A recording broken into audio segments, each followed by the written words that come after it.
yang memimpin doanya, silakan maju ke depan. Marilah kawan-kawan, sebelum belajar kita berdoa. Berdoa mulai.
Selanjutnya Ibu minta tolong untuk menyanyikan lagu wajib nasional yaitu Indonesia Raya. Ibu minta tolong untuk memimpin ke depan. Silakan para anak-anak seperti ini.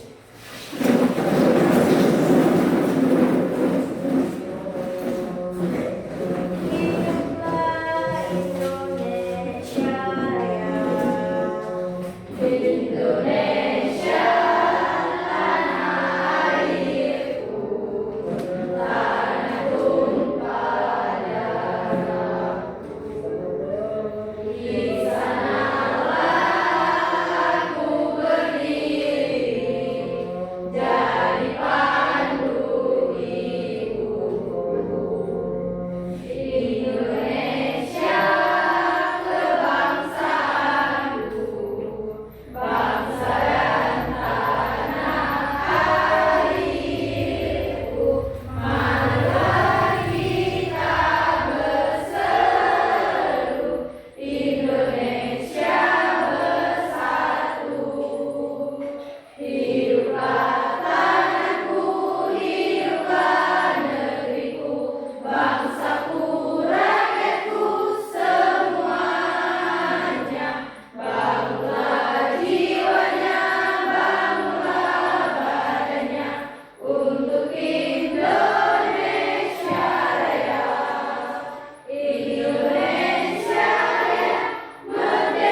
dan saling menghargai.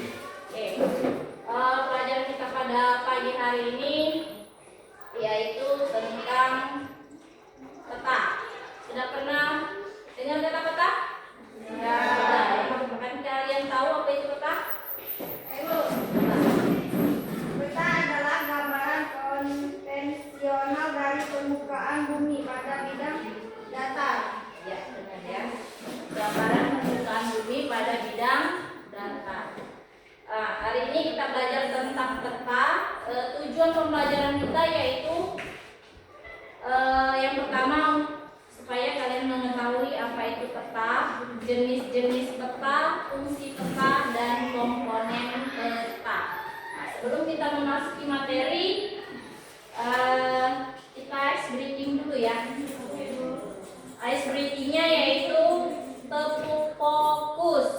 Fokus melihat, mendengar, mengingat, fokus. Kita ulang ya, siap? Ya. Mulai. 1, 2, 3, mulai. Melihat, mendengar, mengingat, fokus. Jadi sekarang kita sudah masuk di pelajaran. Kalian harus fokus dengan materi yang akan ibu sajikan ya. Sebelumnya yaitu ini ada gambar tentang peta. Nah ini ada apa ini? Peta. Peta apa ini? Peta umum. Itu nah peta umum. Ini adalah peta umum.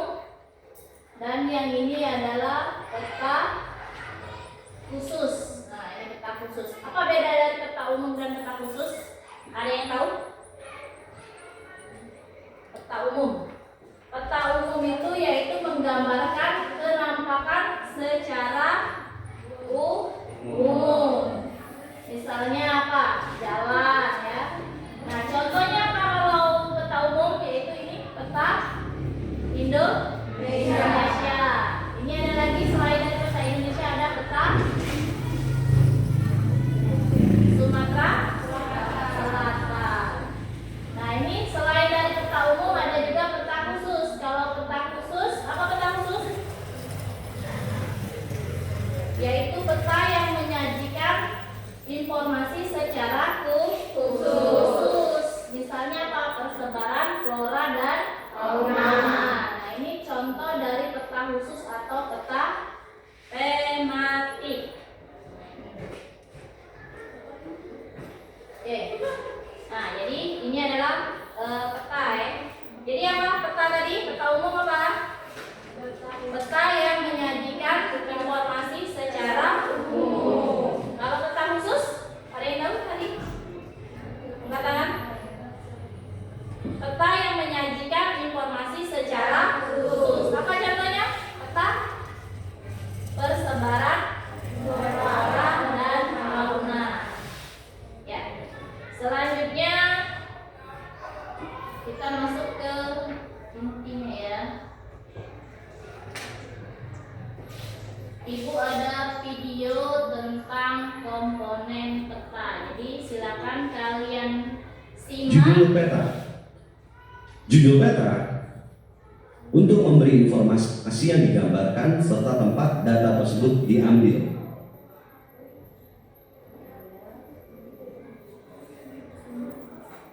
Kalian boleh catat nah ya informasi yang kalian dapat dari yang ibu sampaikan ini ya. Adalah judul peta. Judul peta untuk memberi informasi yang digambarkan serta tempat dan adalah judul peta. Judul peta untuk memberi informasi yang digambarkan serta tempat data tersebut diambil.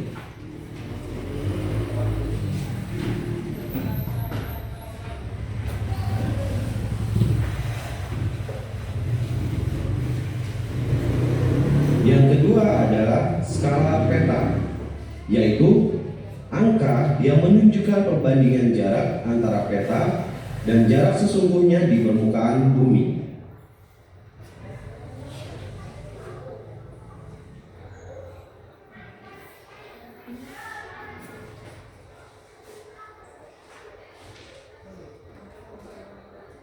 Komponen peta yang ketiga adalah garis astronomis. Garis astronomis terdiri dari garis lintang dan bujur yang mewakili ukuran derajat, menit, dan detik. Garis astronomis pada peta dapat memudahkan mencari lokasi.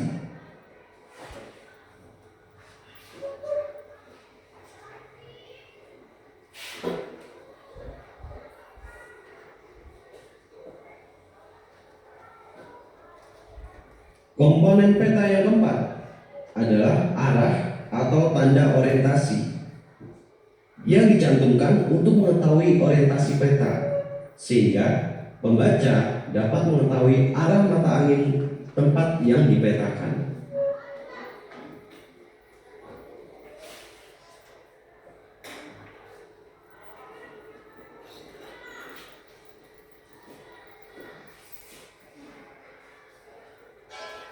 Komponen yang kelima adalah legenda atau keterangan, yaitu memuat keterangan dari tanda simbol yang terdapat pada peta agar pembaca lebih mudah memahami isi peta.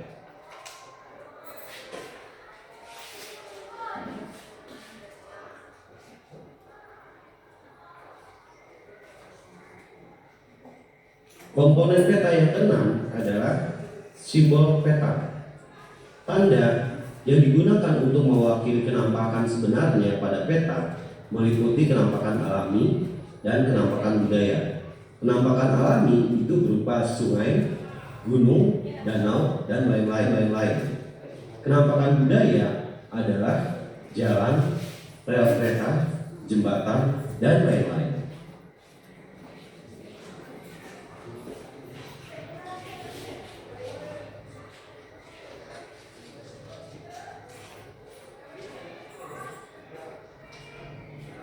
Komponen peta yang ketujuh adalah inset. Inset dibuat untuk menjelaskan daerah pada peta berupa peta kecil yang terdapat dalam peta utama. Pada contoh inset ini adalah Kota Denpasar yang menjelaskan bahwa Kota Denpasar ada pada wilayah Provinsi Bali.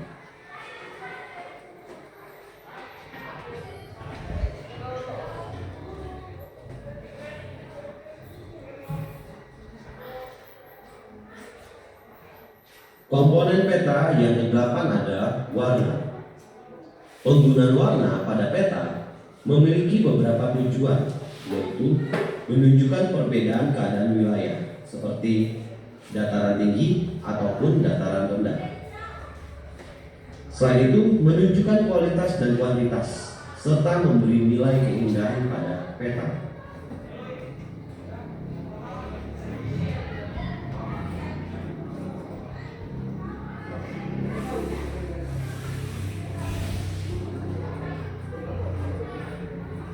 Komponen peta yang ke-9 adalah sumber data dan tahun pembuatan, yaitu sumber data dicantumkan supaya pembaca mengetahui data dasar pembuatan peta.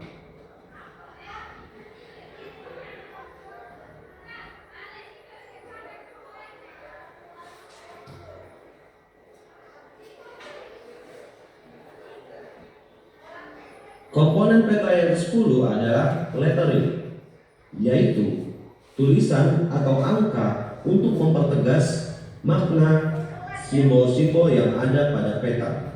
Misalnya, nama ibu kota ditulis dengan huruf balok, sedangkan nama sungai ditulis dengan huruf miring mengikuti aliran airnya.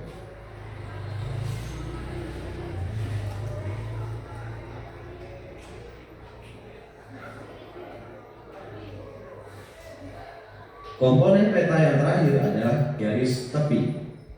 Garis tepi merupakan batas tepi peta dan berfungsi untuk meletakkan garis-garis astronomis beserta derajat-derajat atau garis lintang dan garis bujur. Terima kasih sudah berkenan berkunjung dan menyimak video pembelajaran ini. Semoga bermanfaat dan menambah pengetahuan. Tadi adalah komponen peta. Ada berapa komponennya? 11 gitu ya. Ya, apa saja yang kalian ingat komponen yang 11 tadi? Ya, salah satunya adalah judul peta. Apa judul peta? Untuk menampilkan atau menunjukkan isi dari peta tersebut. Selanjutnya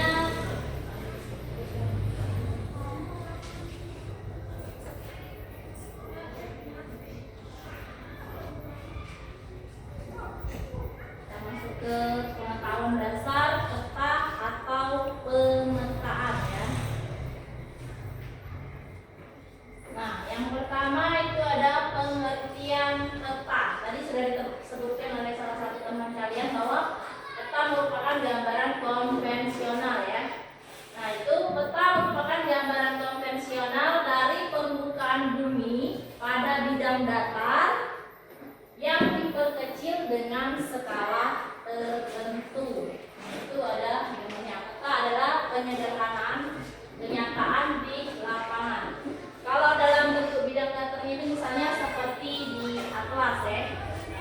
Ini ada atlas. Nah, ini salah satu contohnya ya. Misalnya ini adalah peta dari Provinsi Pulau Kalimantan. Ini petanya. Ditampilkan di bidang datar di atlas ya, yang buku atlasnya. Nah, selanjutnya selain dari pengertian peta itu, selanjutnya yaitu jenis peta. Nah, jenis peta ini ada dua nah ya. Yang pertama itu ada peta umum. Peta umum itu memuat informasi dan fenomena umum di muka bumi. Misalnya batas administrasi, nama wilayah, jalan, sungai, dan ketinggian tempat. Contohnya apa peta umum? Tadi yang disampaikan di awal apa? Peta Indonesia. Selain dari peta Indonesia, ada lagi misalnya peta provinsi. Salah satunya misalnya provinsi di Sumatera Selatan, tempat kita ya. Provinsinya Sumatera Selatan, kabupatennya Oki, dan kecamatannya ada di Cengal ya.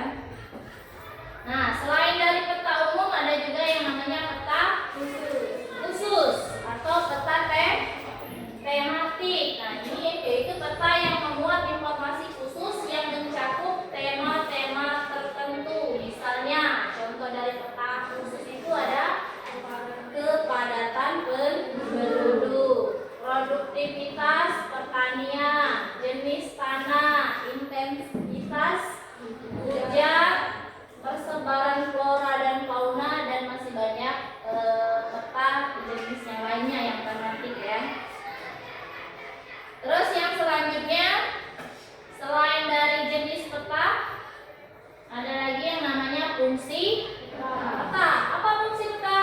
Untuk menunjukkan posisi atau lokasi suatu tempat. Misalnya apa? Kalian untuk mengetahui misalnya arah, jarak, dan luas suatu tempat. Misalnya kalian dari rumah ke sekolah berapa kilometer, misalnya kalau berjalan kaki berapa jaraknya dari rumah ke sekolah. Jadi kalian bisa mengukur dengan menggunakan peta. Itu fungsinya ya. Terus selain dari untuk mengetahui jarak, mengetahui lokasi, juga untuk mengetahui karakteristik suatu tempat dengan melihat peta. Misalnya dataran rendah, dataran tinggi, sungai, misalnya laut, persebaran misalnya hutan, dan lain-lainnya ya. Itu tadi fungsi peta. Selanjutnya komponen peta. Komponen peta tadi ada berapa? 5. Ada berapa komponen peta? Ada 11. Yang pertama ada judul peta. Setelah judul ada skala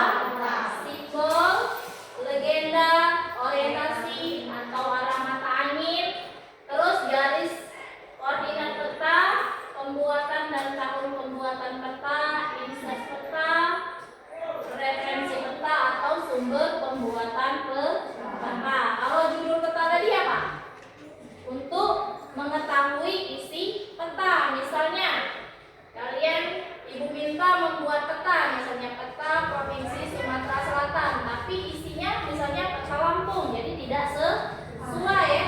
Jadi judulnya itu menggambarkan isi peta tersebut. Skalanya, misalnya skalanya itu untuk menentukan misalnya jarak antara di lapangan atau jarak sebenarnya dengan jarak di peta ya.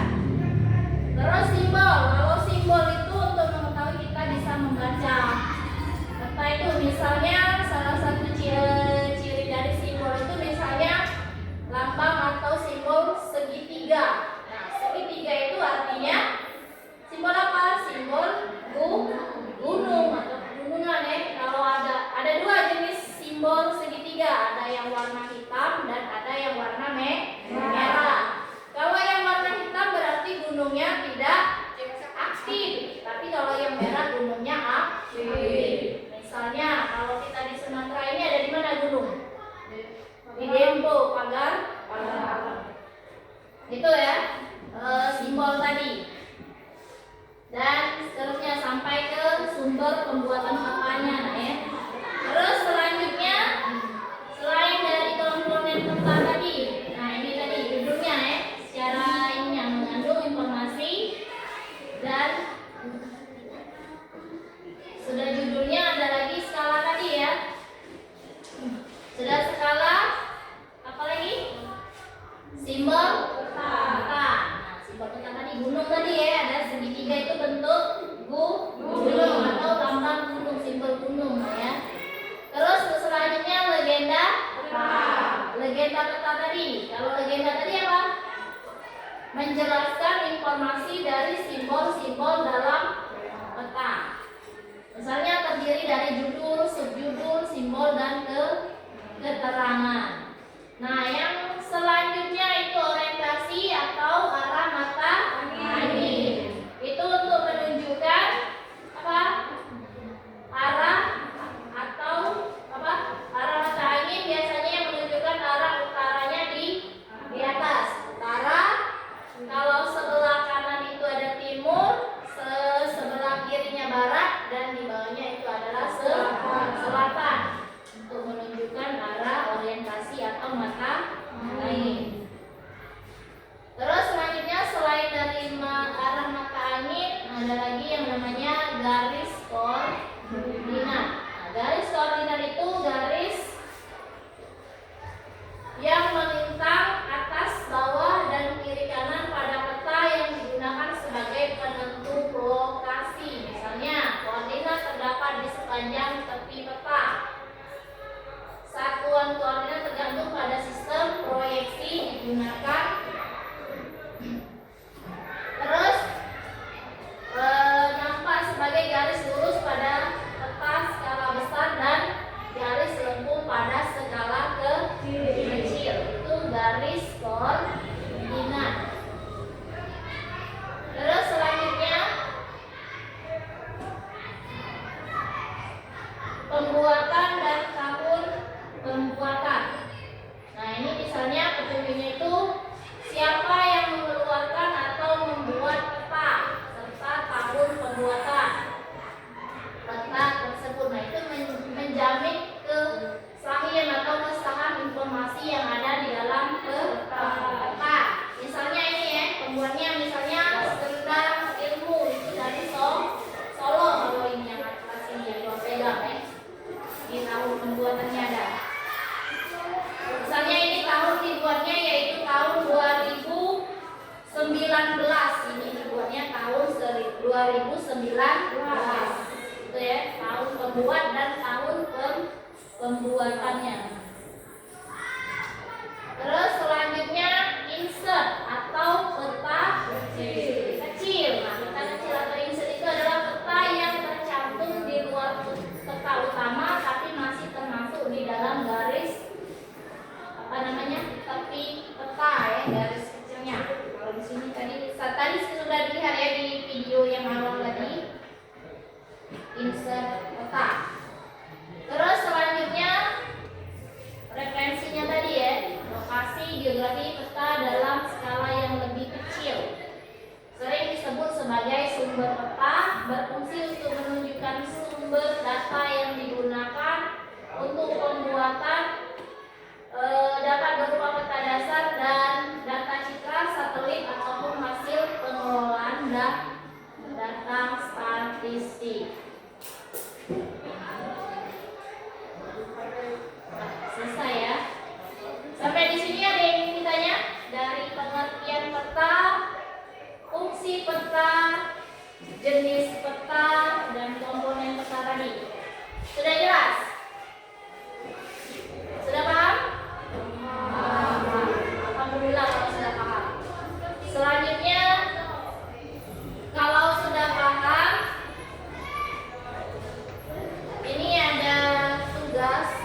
Ini tentang apa namanya peta, tapi peta tematik atau khusus.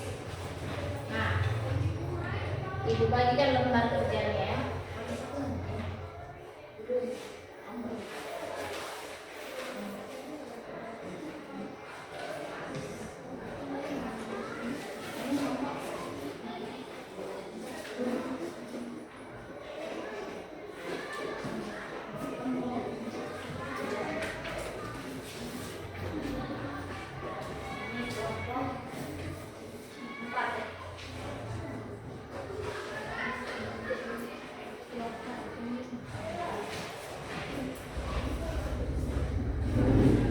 Nah, jadi kalian lihat di lembar kerja itu ada gambar peta khusus atau peta tematik.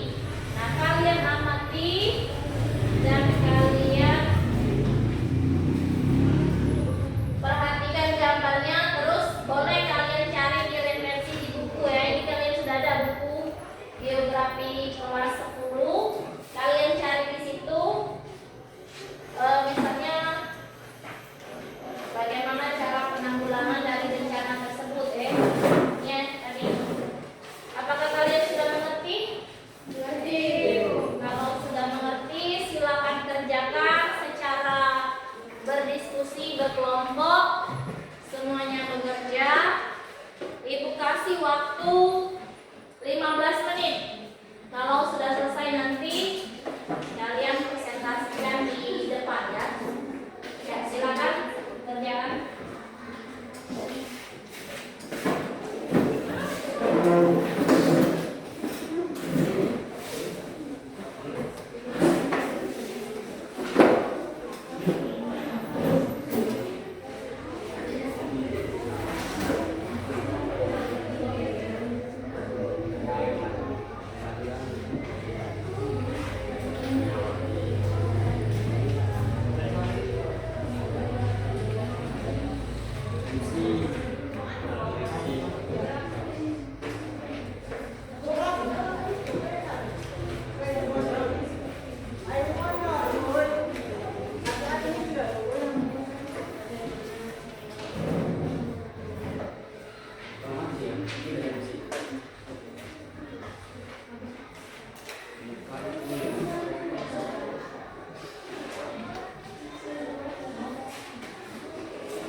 Kami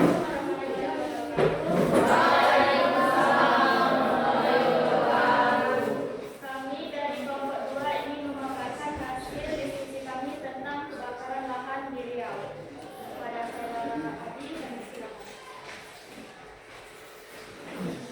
Kebakaran lahan di Riau. Pemerintah Provinsi Riau menetapkan status siaga darurat kebakaran hutan dan lahan Provinsi Riau 2024. Penetapan status siaga darurat Riau terhitung dari 13 Maret hingga 30 Oktober 2024. Penetapan status siaga darurat Riau tersebut setelah dua daerah, yakni Kota Dumai dan Kabupaten Bangkalis, mendapat penetapan status yang sama melalui Surat Keputusan Gubernur tanggal 13 Maret. Kepala Pelaksana Badan Penanggulangan Bencana Daerah Provinsi Riau, Muhammad Edi Amrizal, menyebutkan penetapan dua daerah dalam status siaga jadi syarat penetapan siaga darurat tingkat provinsi. Badan Meteorologi, Klimatologi dan Geofisika (BMKG) status Pekanbaru memprediksi lonjakan jumlah titik panas di Provinsi Riau menjadi 124 titik. Kabupaten Kepulauan Meranti menjadi lokasi terbanyak, yakni 58 titik panas. Berdasarkan data yang diperbarui Minggu sore 24 Maret 2024, jumlah titik panas lainnya terdapat di Kota Dumai sebanyak 36 titik, Lawakan 8 titik, Indragiri Hilir 4 titik, Siak 3 titik dan masing-masing 1 girokan.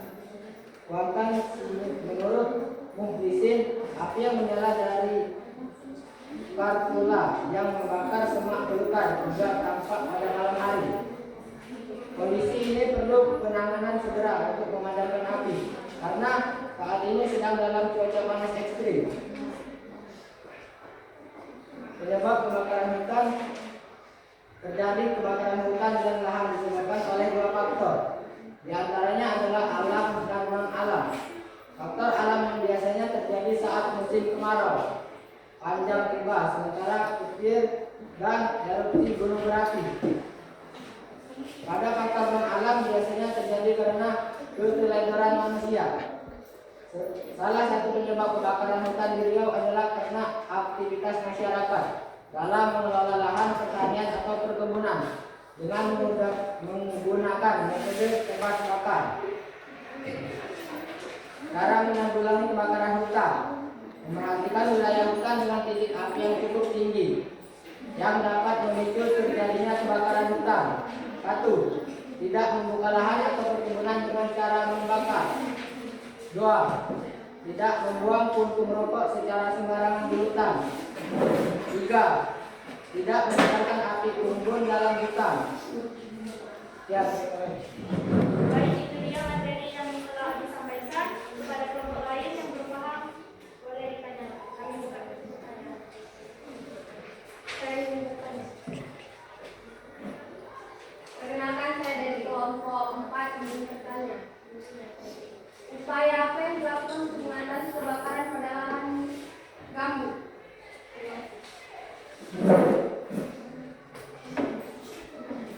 Ada lagi?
kelompok 3 ingin mempresentasikan tentang banjir di Jawa Tengah.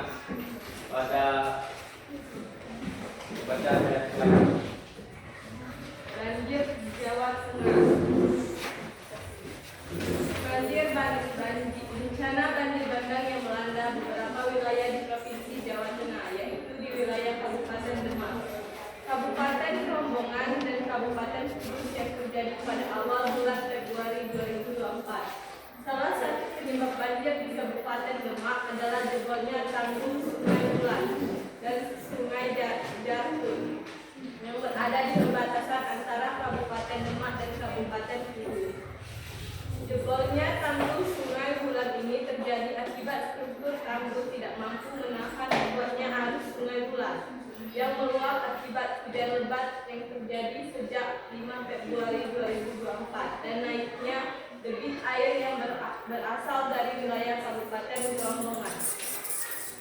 Dampak pada tanggal 6 Februari 2024 akibat banjir yang mengenangi rel kereta di lintasan antara stasiun Gubuk dan stasiun Karangjati. Di lintas raya antara Semarang Surabaya menyebabkan perjalanan kereta terganggu dengan beberapa perjalanan rangkaian kereta dipindah jalur dan beberapa rangkaian perjalanan kereta terpaksa dibatalkan. Selama 3 hari sejak tanggal 8 Februari 2024 hingga 10 Februari 2024, jalur utama Pantura Jawa yang menghubungkan Kabupaten Demak dengan Kabupaten Kudus tersebut. Total akibat terendam banjir setinggi antara 1,5 hingga 2 meter. Lalu lintas dialihkan dengan memutar melalui wilayah Kabupaten Jepara. Gubernur Jawa Tengah Nana Sujana meninjau lokasi banjir di Kabupaten Demak dan Kabupaten Kudus pada tanggal 10 Februari 2024.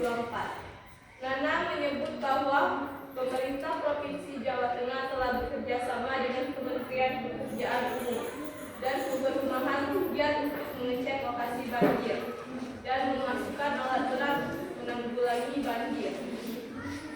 Panglima Kodim di Ponegoro, Mayor Jenderal Tandio Budi Revita menugaskan pasukan reaksi cepat penanggulangan bencana alam dari Komando Distrik Militer Demak melakukan evakuasi dan SAR dan juga mendirikan dapur umum dan tenda pengungsian di lapangan milik TNI.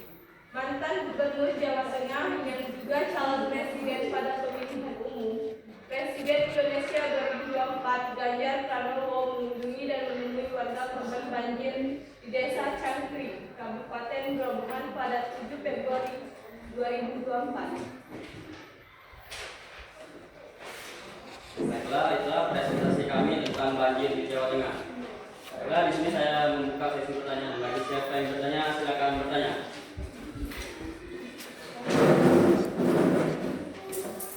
Perkenalkan, saya Menyaliani dari kelompok 2. Saya ingin bertanya, apa yang harus dilakukan saat terjadinya banjir?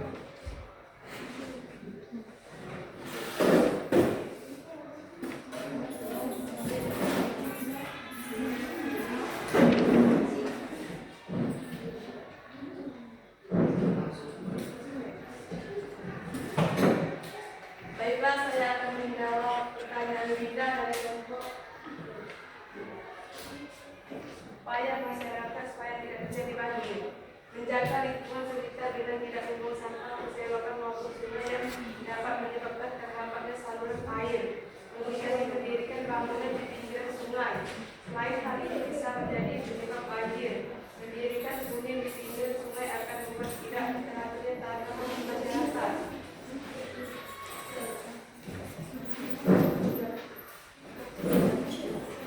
Siapa lagi yang bertanya?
saya akan menjawab pertanyaan dari Yesi dari kelompok 4. Menjaga lingkungan sekitar dengan tidak membuang sampah ke selokan maupun sungai yang dapat menyebabkan terhambatnya saluran air, menghindari mendirikan bangunan di tepi sungai. Selain hal ini bisa menjadi penyebab banjir, mendirikan hunian di pinggir sungai akan membuat tidak tercantum tatanan masyarakat.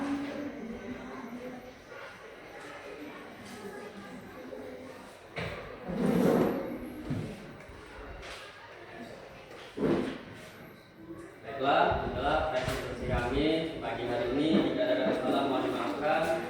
Saya akhiri wabillahi taufiq wal hidayah. Wassalamualaikum warahmatullahi wabarakatuh. Waalaikumsalam warahmatullahi wabarakatuh.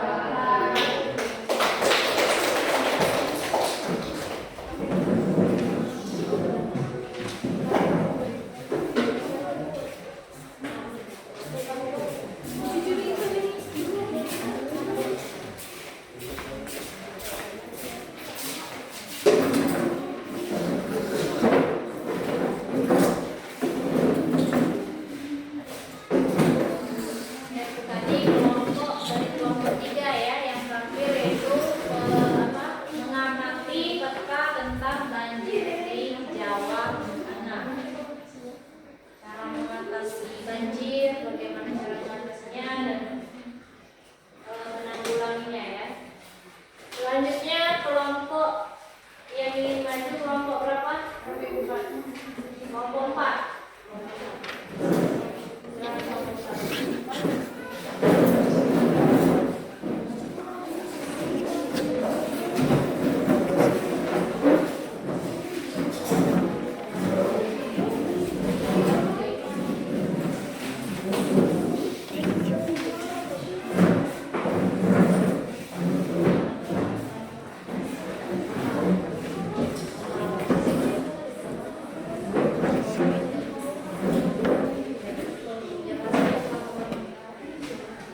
Assalamualaikum warahmatullahi wabarakatuh. Kami dari kelompok 4 ingin mempresentasikan tentang gempa bumi di Jawa Barat yang akan dibacakan oleh Yesi.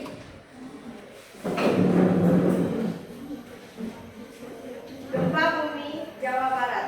Gempa bumi utama terjadi pada hari Rabu 18 September 2024 pukul 9.41 WIB. Berdasarkan informasi dari Badan Meteorologi dan Geofisika BMKG, epicenter gempa bumi berada di darat pada koordinat 7,19 derajat LS sampai 107,67 derajat BT. Berjarak sekitar 24 km tenggara Kabupaten Bandung dengan magnitudo MW 4,9 pada kedalaman hipocenter 10 km. Menurut data Geoforce GFZ, Jerman lokasi pusat gempa bumi berada pada koordinat 7,24 derajat LS dan 107,52 derajat BT dengan magnitudo 5,3 MB dan kedalaman 10 km. Gempa susulan dirasakan dengan pusat gempa pada koordinat 7,21 LS sampai 107,7 BT pada kedalaman 8 km dengan magnitudo M3.2 berjarak 21 km barat laut Kabupaten Garut, dan dilanjutkan 8 kali gempa bumi susulan dengan magnitudo bervariasi antara M2.0 sampai 2.9. Menurut Daryono, Pusat Kepala Gempa Bumi dan Tsunami BMKG, peristiwa ini diakibatkan oleh sesar Garcella. Gempa pada 18 September dapat dikenali sebagai segmen baru dari zona sesar Garcella. Sesar Garcella memiliki panjang 42 km dari selatan Garut hingga selatan Bandung. Segmen Rangkutai sendiri sepanjang 14 km dan segmen Kencana sepanjang 17 km. Gempa yang terjadi di Kabupaten Bandung itu berkekuatan M4,9. Badan Nasional Penanggulangan Bencana BNPB menjelaskan gempa berada di kedalaman 10 km. Dengan pusat gempa berada di darat, gempa tersebut terjadi di beberapa wilayah, mulai dari Kabupaten Bandung, Kabupaten Bandung Barat, dan Kabupaten Garut, dan dirasakan selama 3 hingga 5 detik. Dampak dan korban: 2 orang dilaporkan tewas di Kabupaten Bandung, di antaranya seorang balita berusia 2 tahun tewas akibat tertimpa tembok, lalu seorang siswi SD dilaporkan tewas akibat terjatuh saat panik. Sebanyak 158 orang mengalami luka-luka, 22 diantaranya mengalami luka serius. Menurut dari data Badan Penanggulangan Bencana Daerah BPBD Jawa Barat, di Kabupaten Bandung jumlah rumah rusak dalam kategori berat mencapai 532 unit dan dalam kategori ringan mencapai 475 unit, dan jika ditotalkan mencapai 1007 unit. Selain itu ada 1.264 rumah terdampak akibat gempa. Selain itu sejumlah fasilitas publik juga ikut mengalami kerusakan, di antaranya 8 fasilitas kesehatan, 31 sarana pendidikan, 55 rumah ibadah atau masjid, dan 2 perkantoran. Sebanyak 656.000 orang terkena dampaknya dan 1.200 orang mengungsi. Badan Nasional Penanggulangan Bencana (BNPB) mereka menemukan bahwa secara keseluruhan di wilayah terdampak gempa bumi terdapat sekitar 15 orang mengalami luka berat, di mana 7 orang harus mendapatkan perawatan intensif di RSUD. Ratusan orang mengalami luka ringan.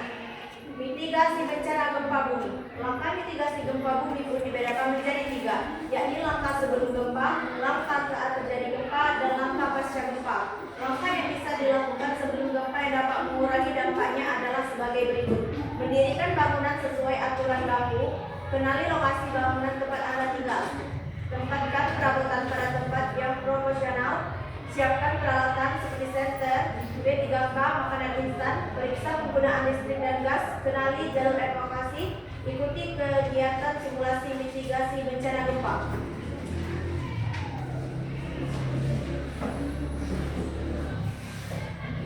Baiklah, kami akan membuka sesi tanya jawab. Yang ingin bertanya kami persilakan.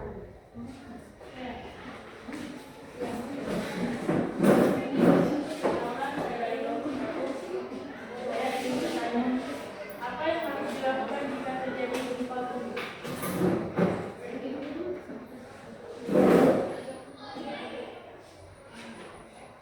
Apakah ada lagi? Ya, silakan. Apa yang harus dilakukan jika terjadi gempa bumi?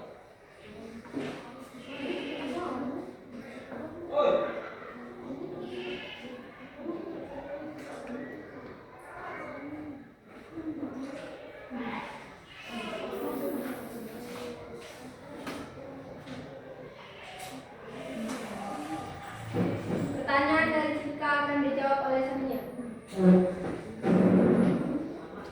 Saat bencana, tetap lindungi kepala Anda, segera menuju kawasan terbuka.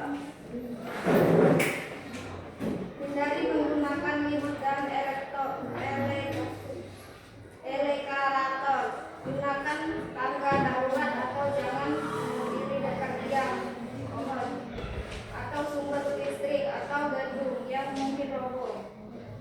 Kenali bagian bangunan yang memiliki struktur kuat seperti pada sudut bangunan. Apakah cukup jelas, Sika?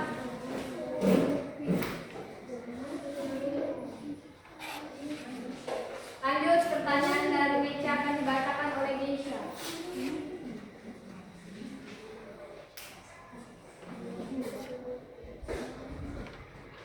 Gempa bumi yang terjadi akan membuat mineral dan batu mulia naik ke permukaan, sehingga akan lebih memudahkan untuk ditambang. Gempa bumi mampu membuat daratan-daratan baru dan juga kebesaran pantai, meningkatkan kewaspadaan masyarakat dalam menghadapi bencana ke depannya.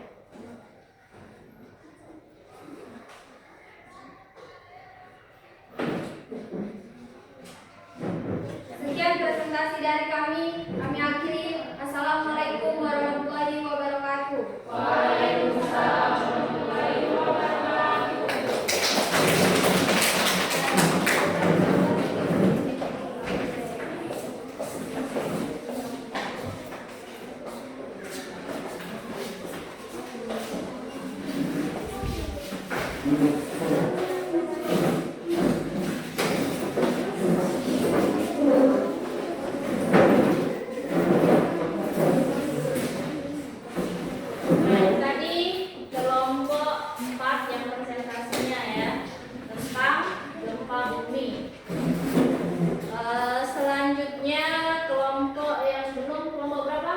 kelompok 1 ya yang belum presentasi. Sudah siap? Siap. Ya, kalau sudah siap, langsung saja kita persilakan untuk kelompok 1 memaparkan atau mempresentasikan materi tentang tsunami di Aceh. Silakan.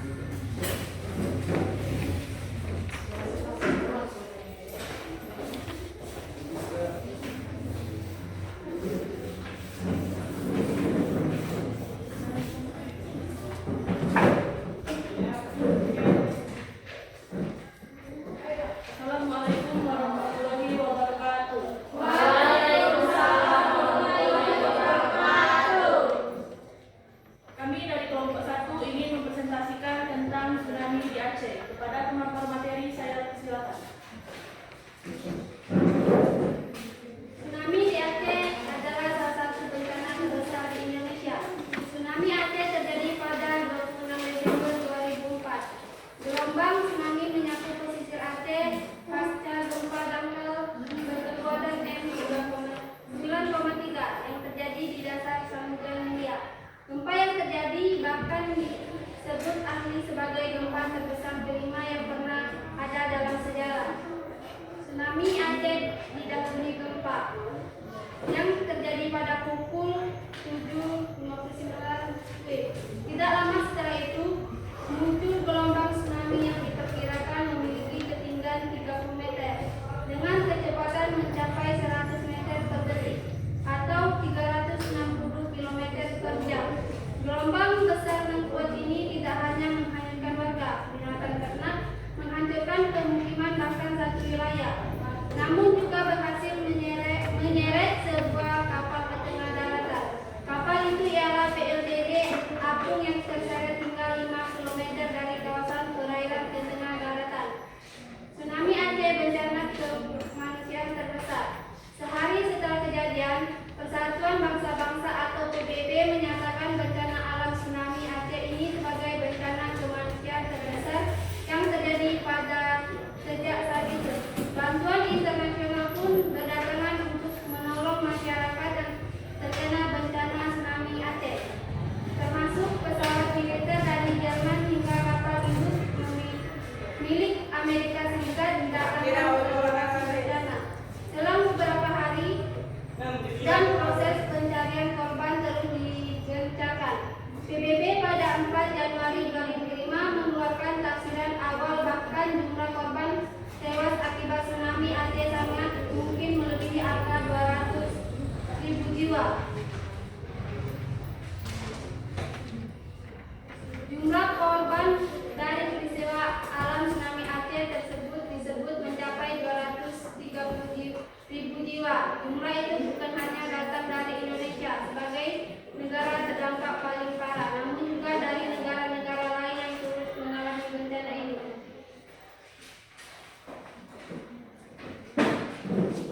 Baiklah, itu saja pemaparan materi dari kelompok kami.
dijawab oleh Muslimah.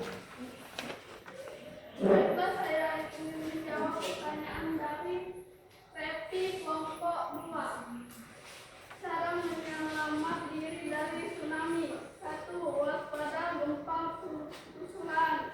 2. Pergi ke tempat tinggi. 3. Segera jauh pantai. 4. Awas gelombang susulan. 5. Selalu pantai informasi. 6. Jangan dulu balik ke rumah. 7. Bertahan di tempat evakuasi. Jelas.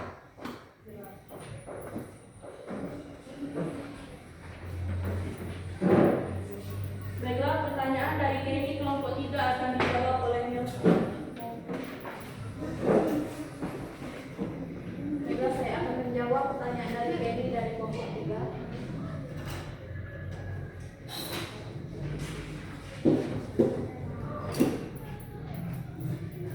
Dengan banyaknya bantuan dan perhatian pada wilayah terdampak bencana tsunami Aceh, baik yang datang dari tanah air maupun dunia internasional, Aceh perlahan kembali tertata. Tidak hanya secara infrastruktur dan bangunan, namun juga perekonomian, juga psikologis masyarakatnya. Di Aceh, pada tahun 2009, didirikan sebuah museum untuk mengenang kejadian pilu itu. Museum itu adalah Museum Tsunami Aceh yang terletak di kota Banda Aceh. Arsitek dari museum tersebut adalah Ridwan Kamil yang saat ini menjabat Gubernur Jawa Barat. Apakah jelas?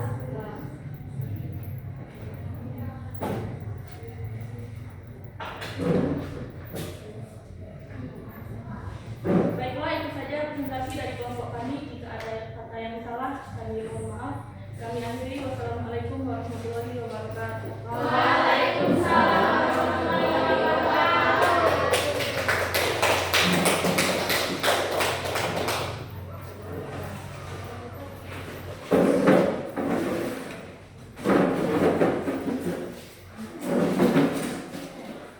Ya, itu tadi pemaparan dari kelompok 1 tentang tsunami di Aceh. Sepertinya kalian ini sudah ngantuk dan lesu jadi badannya kurang semangat menurut ibu. Jadi sekarang kita ice breaking dulu ya. Nah, ini ibu ada ice breaking tentang orientasi arah mata angin ya. Misalnya ibu kasih paham dulu ya. Yang pertama adalah sambil dinyanyikan atau diiramakan ya. Timur, tenggara, selatan, barat, daya, barat laut, utara, timur laut. Bisa? Bisa. Kalau bisa sambil berdiri.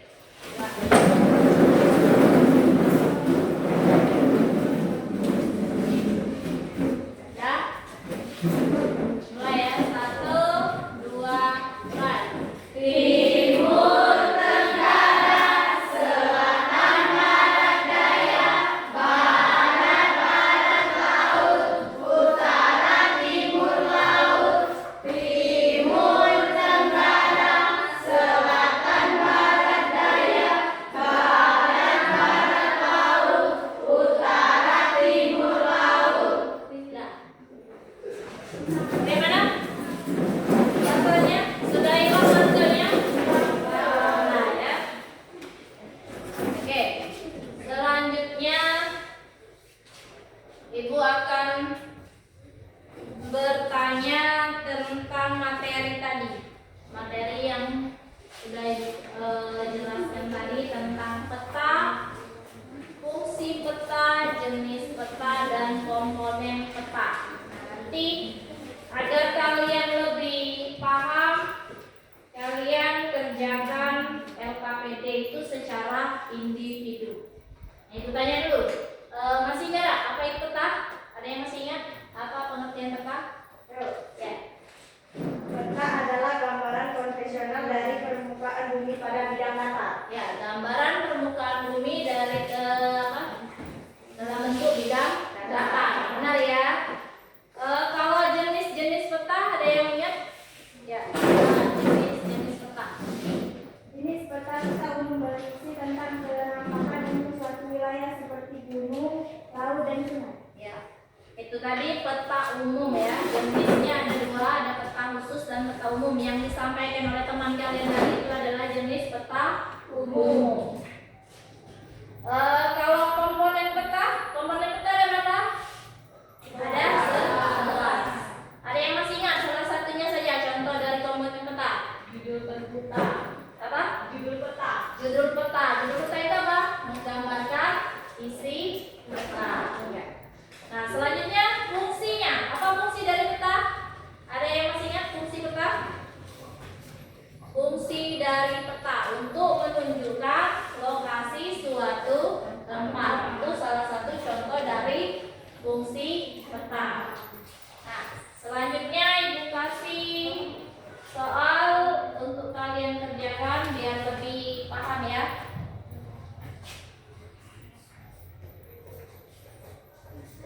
Nah, kasih temannya ya.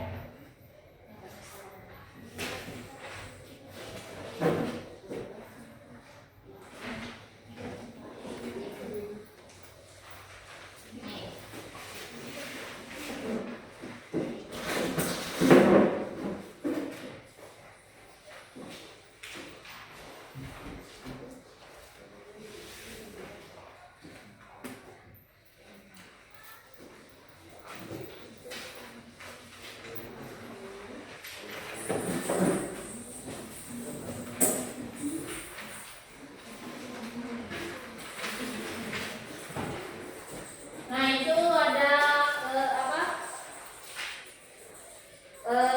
soal kalian isi, cukup kalian lingkari saja ya. Itu ada kurang lebih 5 soal.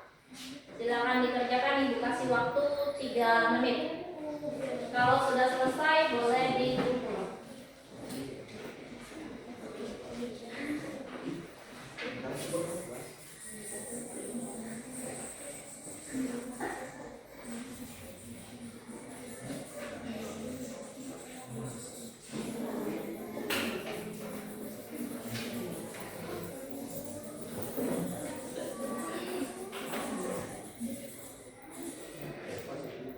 Cukup dilingkari atau disilang saja ya jawaban yang menurut kalian benar.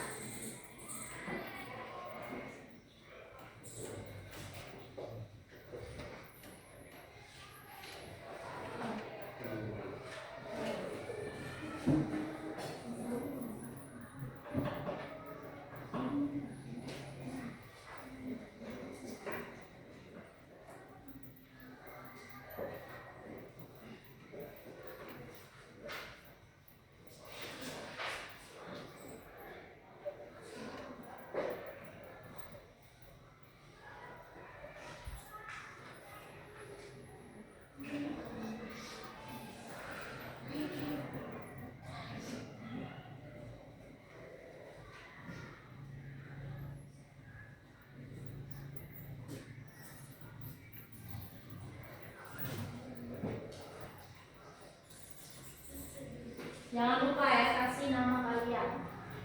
Tulis nama kalian.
sudah kumpulkan jadi satu perwakilan saja.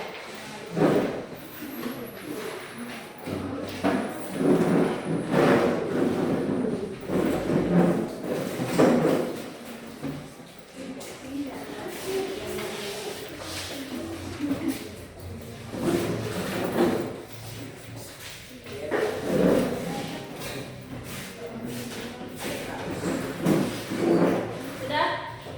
Nah, ini tadi untuk mengetahui sejauh mana pengetahuan kalian tentang materi yang sudah Ibu sampaikan tadi, yaitu tentang peta, fungsi peta, komponen peta, dan jenis-jenis peta. Nah, sekarang Ibu ingin kalian menuliskan tentang perasaan kalian setelah mengikuti pelajaran ini. Apakah kalian sedih atau senang, bahagia, happy, atau malah sebaliknya misalnya ngantuk, bosan, dan sebagainya ya. Silakan kalian tulis dan nanti ditempel di papan tulis.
saya menjadi semangat lagi. Alhamdulillah ya. Ya, inilah hanya beberapa yang Ibu bacakan ya. Jadi untuk refleksinya ini, terima kasih sudah mengikuti pelajaran hari ini dengan baik, senang, ada yang bosan, ada yang ngantuk. Ibu ucapkan terima kasih. Dan kalian sudah paham apa yang Ibu sampaikan, Ibu ucapkan terima kasih dan alhamdulillah ya. Sebelum Ibu akhiri, ada yang mau ditanya enggak? Sudah jelas semua ya? Kalau sudah jelas semua,